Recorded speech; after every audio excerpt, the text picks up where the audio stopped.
Nukritus geležiniai uždangai vakaruose kilo didžiulė simpatijų banga žmonėms gyvenusiems buvusioje Tarybų sąjungoje. Jiems padėti buvo rengiamos aukų rinkimo kampanijos.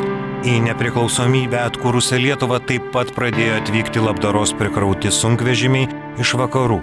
Mūsų šalis sulaukė ypatingo Vokietijos maltiečių dėmesio.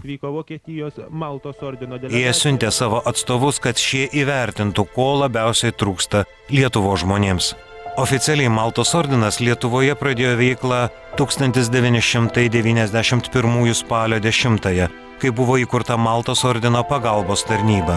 Ta proga į Vilnių atvyko Maltos ordino didysis hospitalierius baronas Albrechtas von Boeselageris ir Vokietijos Maltos ordino pagalbos tarybos generalinis sekretorius Johannesas von Heremanas.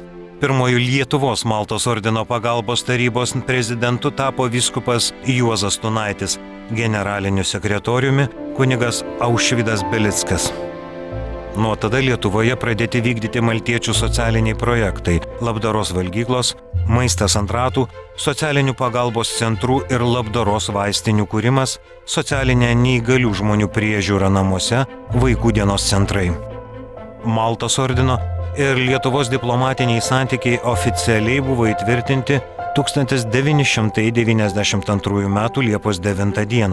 Maltos ordinui pasirašant dokumentus atstovavo Vokietijos Maltos ordino pagalbos tarybos generalinis sekretorius baronas Johannesas von Heremanas, Lietuvai Lietuvos Respublikos užsienio reikalų ministro pavaduotojas Gediminas Šerkšnys. 1993 m. rugsėjo 2 d. Lietuvoje buvo akredituotas pirmasis Maltos ordino pasiuntinys baronas Peteris von Furstenbergas. Dar po pusmečio, 1994 m. sausio 5 d. buvo pasirašytas Lietuvos prezidento Algirdo Brazausko dekretas, kuriuo nepaprastuoju ir įgaliotoju ambasadoriumi prie Maltos ordino buvo paskirtas Kazys Lozoraitis. Jo aukštybės Maltos ordino didžiojo magistro princo Andrew Berčio valstybiniam vizitui į Lietuvos Respubliką buvo ruoštasi nuo pat diplomatinių ryšių užmezgimo pradžios. Pirmą kartą lankydamasis Romoje ordino vadovą pakvietė buvęs Lietuvos Respublikos prezidentas Algirdas Brazauskas.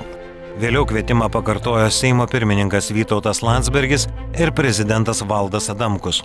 Vizitą Lietuvoje buvo nutarta surengti 1999 metais, kartu pažymint ir 900-asias Maltos ordino įkūrimo metinės.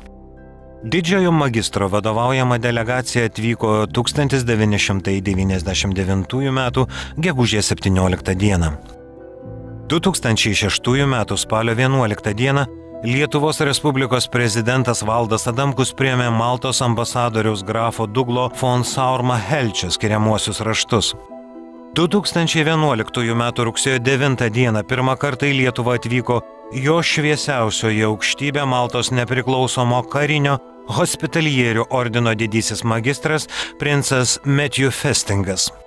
2012 m. kovo 21 d. naujas Maltos ordino ambasadorius baronas Christianas von Bechtolsheimas įteikė skiriamuosius raštus Lietuvos Respublikos prezidentei Daliai Grybauskaitei.